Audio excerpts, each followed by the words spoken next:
Desde niño, siempre sentí que mi tío Esteban no era como los demás. Había algo en su forma de hablar, de moverse, incluso en su silencio, que lo hacía distinto. En el pequeño pueblo donde crecí, en las montañas de Oaxaca, todos sabían reconocer una presencia maldita, aunque nadie se atreviera a nombrarla. Cuando Esteban desapareció durante más de 10 años, nadie hizo preguntas. Mi abuela dijo que se había ido a buscar trabajo al norte, cruzando la frontera como tantos otros. Pero cuando regresó, no parecía un hombre que hubiese vuelto de los campos. Parecía alguien que había cruzado algo más, algo que no debía ser cruzado. Volvió una tarde gris, sin anunciarse, con una mochila vieja al hombro y un baúl de madera oscura, lleno de marcas que nadie en la familia reconocía. Estaba demacrado, la piel amarilla, los ojos hundidos, los labios resecos como si hubiera pasado años sin hablar. Al mirarlo, sentías un escalofrío que te subía por la columna.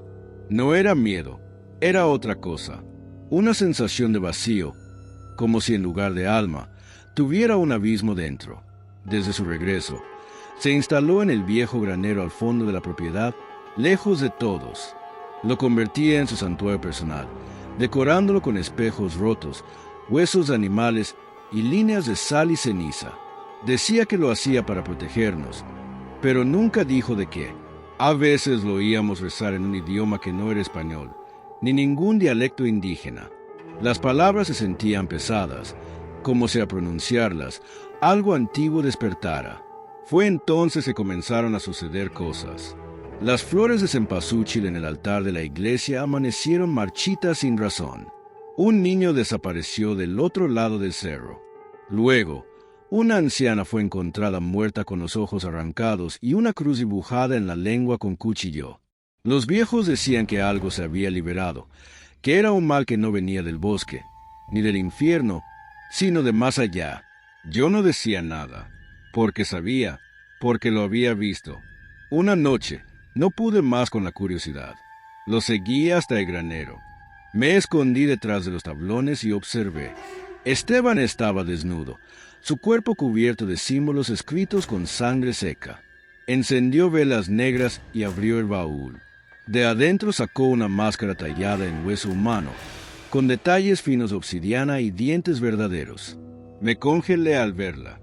Era igual a las máscaras que los antiguos mexicas usaban para hablar con los muertos, pero esta tenía ojos, ojos vivos, y me estaba mirando. Lo que ocurrió después no lo pude explicar. El aire se volvió denso, como si algo invisible apretara el ambiente. Un humo negro surgió del baúl, y de ese humo emergió una figura encapuchada. No tenía rostro, solo una boca enorme, llena de dientes delgados como agujas. Hablaba sin mover la boca, y Esteban lloraba. Pero sus lágrimas no eran normales, eran negras, como petróleo, y dejaban marcas en su piel. La figura le ofreció algo, un cuchillo hecho de obsidiana pura. Esteban lo tomó, y se cortó la lengua. Grité, no pude evitarlo. La figura se giró hacia mí. No caminó, no flotó. Simplemente apareció frente a mí, en un parpadeo. Sus ojos brillaban como brasas encendidas, y su voz se metió en mi cabeza. Me mostró cosas. Vi mi muerte, mi alma siendo arrancada, mi cuerpo convertido en ofrenda. Sentí un dolor en el pecho tan real que creí que moría ahí mismo. Pero desperté. Estaba tirado en la entrada del granero, cubierto de ceniza y con sangre en los oídos. Esteban ya no estaba, y el baúl se había cerrado solo. Desde aquel día, mi vida cambió. Empecé a tener sueños con la figura. Me hablaba, me guiaba, me mostraba cómo trazar los símbolos. Mi reflejo en el espejo comenzó a moverse por cuenta propia. A veces lo veía sonreír cuando yo no lo hacía. Fui con un curandero en Mitla. Me dijo que Esteban no hizo un pacto con un demonio. Hizo un trato con un ser antiguo, una entidad que habitaba entre mundos. Algo que los mexicas conocían como los tzitzimime, seres de la oscuridad que devoran soles y roban almas. Intenté irme del pueblo, huir, pero cada vez que cruzaba el puente hacia la carretera, una sombra me seguía. Los postes de luz parpadeaban, Los perros aullaban. Me di cuenta de que ya no era libre, que la puerta que Esteban abrió seguía abierta y que ahora yo era el guardián. Mis manos comenzaron a temblar cada vez que se acercaba noviembre, como si algo en mí esperara el Día de Muertos con ansias. Pero no para recordar, sino para invocar. La gente del pueblo me evita.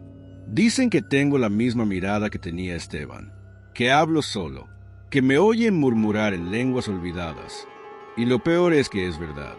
Hay noches en que ni siquiera me reconozco, en que siento que soy solo un recipiente, un canal.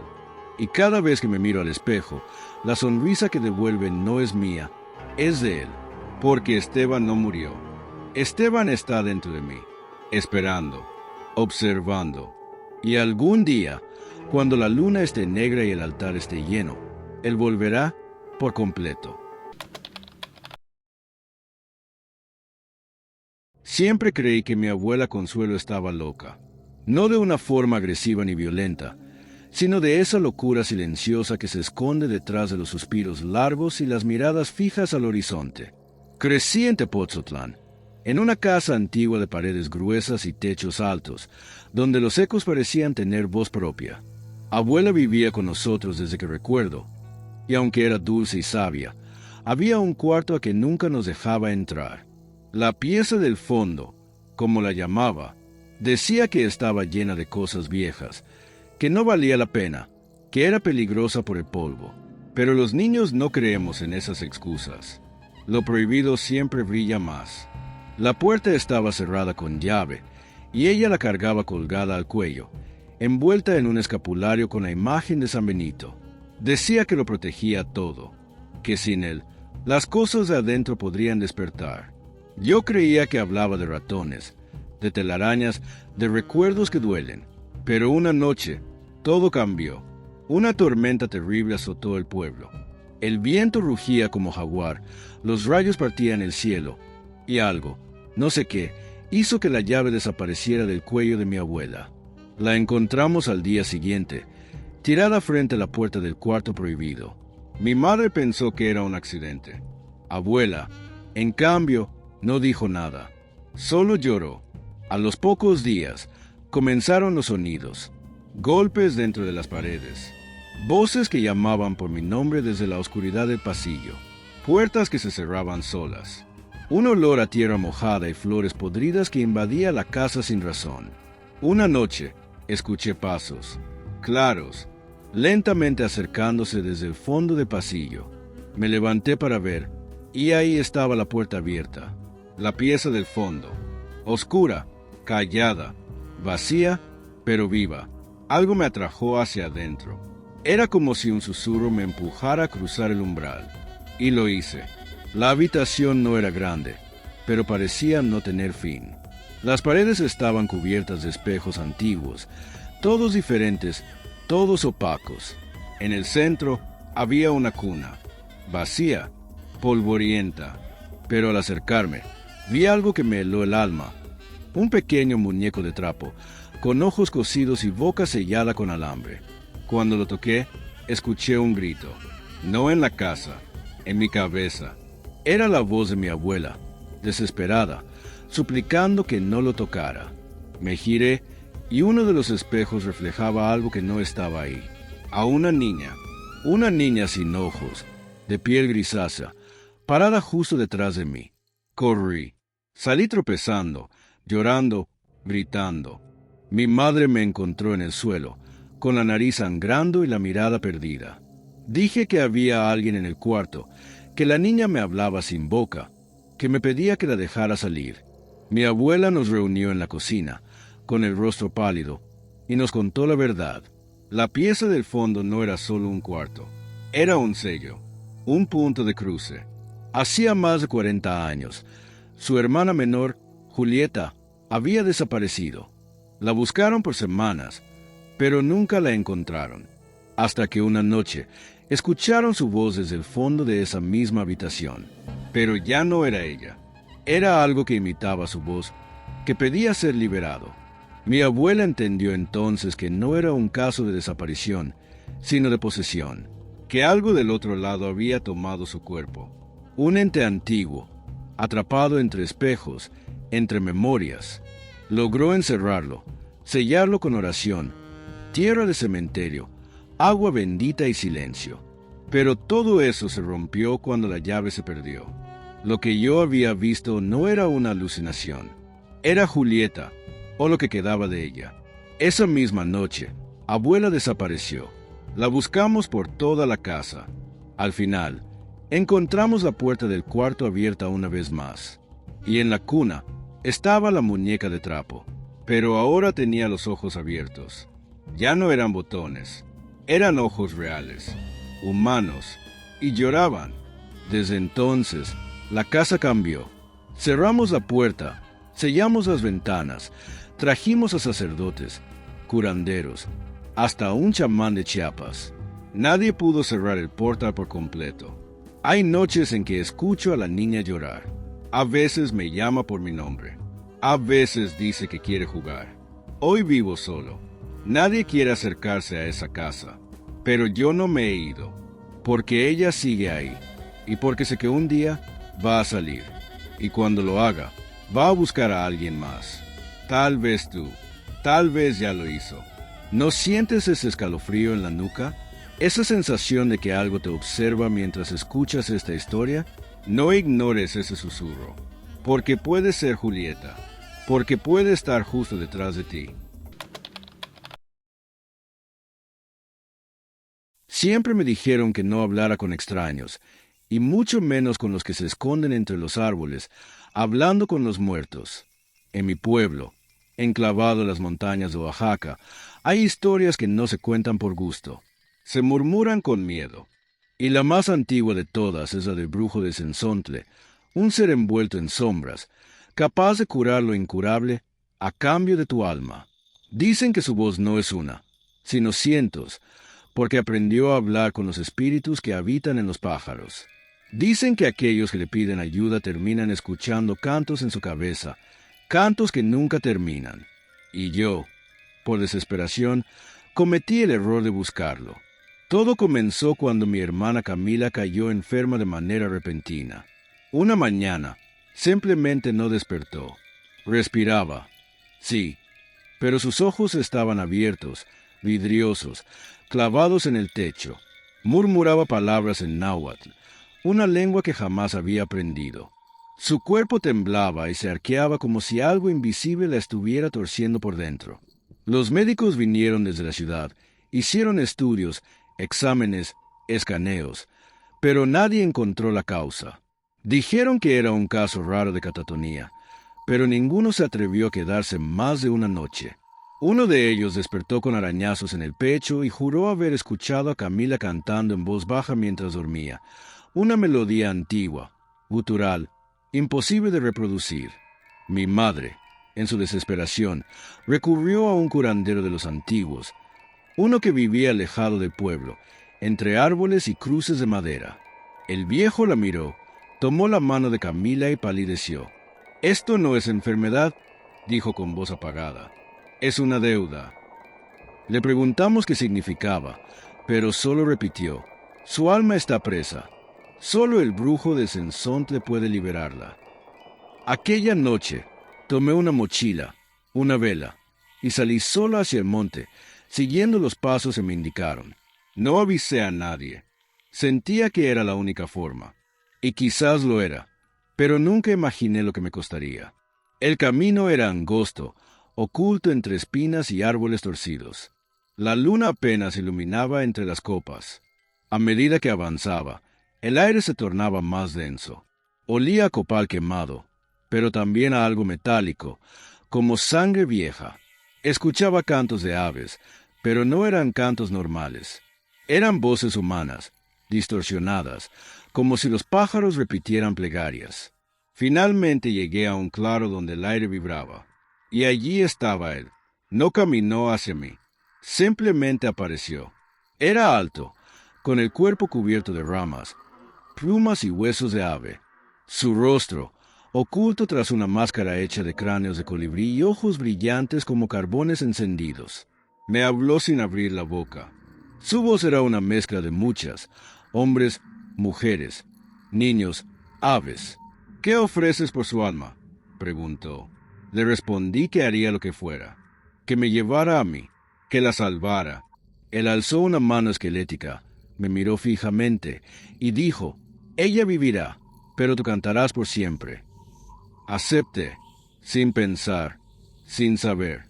El brujo sopló humo negro sobre mí y perdí el conocimiento. Desperté en casa, cubierto de hojas secas, plumas negras y un olor a ceniza. Camila estaba bien. Hablaba, comía, reía como si nada hubiera pasado. Todos lo celebraron como un milagro. Pero yo sabía que algo había cambiado. En mi pecho, algo latía de forma diferente. En mi oído, una voz susurraba canciones que jamás había escuchado. Y luego llegaron los pájaros. Primero uno, luego decenas. Me seguían a todas partes. Se posaban en mi ventana, en el tejado, me observaban. Cantaban sin parar, incluso en la noche. Pero no eran cantos bonitos. Eran lamentos, susurros, advertencias. Comencé a soñar con el claro del bosque. Veía al brujo, pero esta vez con mi rostro. Mis uñas crecían sin control. Mi piel se agrietaba como corteza. Sentía el impulso de subir a los árboles, de oler la sangre. Una noche desperté en el techo, con los pies desnudos llenos de tierra y el corazón latiendo con furia. Volví al bosque. Grité su nombre. Le supliqué que se llevara su don. Pero el claro estaba vacío, lleno solo de cenizas y una jaula colgando de un árbol, con un colibrí muerto dentro. Su voz retumbó entre los árboles. El canto ya es tuyo. No se puede devolver. Desde entonces, cada noche es peor. Cierro los ojos y escucho los susurros. Cuando paso frente a un espejo, ya no me reconozco. Veo la máscara. Veo a otros dentro de mí. Otros que también hicieron el trato. Otros que también pensaron que podían salvar a quienes amaban sin pagar el precio. Ahora entiendo. El brujo no te quita el alma de golpe. Te la va arrancando de a poco, nota por nota, hasta que no queda nada más que canto. Mi madre me dice que estoy pálido, que mi voz cambió. Camila a veces me observa con una mezcla de gratitud y miedo. Sabe que la salvé, pero también sabe que el precio no ha terminado de cobrarse, porque cada amanecer me siento menos humano y más pájaro. Si alguna vez escuchas el canto de Cenzontla a medianoche, no lo sigas, no lo mires, porque puede que no sea un ave, puede que sea uno de nosotros, los que cantamos por siempre, los que ya no tenemos alma, los que fuimos tocados por el brujo y jamás regresamos. Dicen que hay lugares donde el tiempo no pasa igual, donde el aire es más espeso y la realidad parece estar desgarrada. Uno de esos lugares está en las afueras de San Cristóbal de las Casas, Chiapas, un terreno olvidado por el gobierno, por los mapas y por Dios. Lo llaman el Llano de las Almas, un campo seco, cubierto de niebla incluso en días soleados, donde nunca cantan los pájaros. Los abuelos dicen que allí se cometieron rituales oscuros, sacrificios humanos, pactos con seres que no tienen nombre. Nadie se atreve a cruzarlo. Nadie, excepto aquellos que no tienen otra salida, como nosotros. Éramos 5 amigos, jóvenes, idiotas y hambrientos de adrenalina. Uno de ellos, Rodrigo, encontró en un foro oculto de Internet un mapa con coordenadas exactas del llano. Junto con eso, una advertencia. Lo que encuentres allí te seguirá hasta que mueras. Nos reímos. Claro, pensamos que sería otra historia urbana, otra broma pesada. Así que una noche de luna nueva, nos adentramos en ese sitio maldito. Queríamos grabar todo, subirlo a redes, ganar seguidores. Pensamos que el miedo era entretenimiento, pero el miedo, el verdadero miedo, no tiene nada de divertido. Al principio, todo era solo silencio. No se escuchaban grillos ni viento. El suelo era ceniza endurecida, y la niebla nos cubría hasta la cintura. Rodrigo iba al frente, con una linterna potente. Marco cargaba la cámara. El resto, caminábamos detrás, haciendo chistes estúpidos para romper la tensión. Fue entonces cuando vimos las primeras cruces de piedra, clavadas directamente en la tierra, sin nombre, sin fechas. Solo símbolos, espirales, ojos, lenguas. Cada paso nos alejaba más de la cordura, y aunque seguíamos caminando, teníamos la extraña sensación de no avanzar, como si el paisaje se repitiera una y otra vez. Entonces escuchamos el primer grito. Venía de la derecha, un alarido seco, desgarrador, como si alguien estuviera siendo despellejado vivo. Corrimos en dirección opuesta, pero pronto descubrimos que no había dirección dentro del llano. La brújula de Rodrigo giraba sin sentido. El GPS del celular solo mostraba una pantalla negra, y luego vimos la cabaña. Era pequeña, hecha de ramas, huesos y cueros resecos. No parecía abandonada. De hecho, olía a carne fresca. Contra todo instinto, decidimos entrar. Dentro, las paredes estaban cubiertas de dibujos. Figuras humanas arrodilladas frente a seres alados, con rostros cubiertos por máscaras de obsidiana. Había velas encendidas y un espejo grande, agrietado, que reflejaba cosas que no estaban allí. Marco apuntó la cámara hacia él, y todos lo vimos, una figura de pie justo detrás de nosotros. Pero al girarnos, no había nadie. Rodrigo quiso irse. Abrió la puerta y gritó, no por miedo, sino por dolor. Sus ojos comenzaron a sangrar. Decía que veía todo al revés, que el cielo estaba en el suelo, que nuestras bocas se movían, pero no salían palabras. Lo cargamos, tratando de huir, pero el llano había cambiado. Ya no era un campo, era un corredor de piedra, con paredes vivas que palpitaban al ritmo de nuestros pasos. Y en el fondo se oían rezos, muchos, voces que murmuraban en lenguas olvidadas, repitiendo lo mismo una y otra vez. Entreguen lo que trajeron. Intentamos correr, pero Marco cayó. La cámara rodó por el suelo, captando el momento exacto en que algo lo arrastró hacia la oscuridad. No era un animal, era una sombra con garras, con ojos que brillaban como brasas. Lo tomó del cuello y lo arrastró sin esfuerzo, mientras se gritaban nuestros nombres. No pudimos hacer nada. Rodrigo, ya ciego, se retorcía en mis brazos. Marta no paraba de llorar. Y yo solo quería despertar. Encontramos una especie de altar. En el centro, un cuenco de piedra lleno de sangre tibia. Sobre él, una inscripción. Solo uno puede salir. Entendimos lo que exigía el llano. Un sacrificio. Algo o alguien tenía que quedarse. Rodrigo, con lágrimas secas en los ojos, susurró, «Déjenme aquí, yo los metí en esto». Nos negamos, pero él se arrancó el colgante de su cuello, lo metió en mi mano y se arrastró hasta el cuenco. Apenas tocó el altar, el suelo tembló, la niebla desapareció, y el llano se abrió. Un sendero claro apareció frente a nosotros. Corrimos sin mirar atrás. Cuando salimos, el sol brillaba como si nada hubiera pasado. La policía no nos creyó. Dijimos que Rodrigo se había perdido en el bosque. El video estaba borroso, lleno de estática. Nadie nos creyó, pero nosotros sabíamos la verdad. Marta no volvió a hablar. Marco nunca fue encontrado. Y yo, desde esa noche, escucho los rezos en mis sueños. A veces, me despierto con tierra en los pies, con sangre en las uñas. Siento que el llano me llama, y sé que un día voy a volver, porque el llano no olvida, porque le debemos más de lo que creemos, y porque, en el fondo, todos dejamos algo allí, algo que algún día vendrá a cobrarse.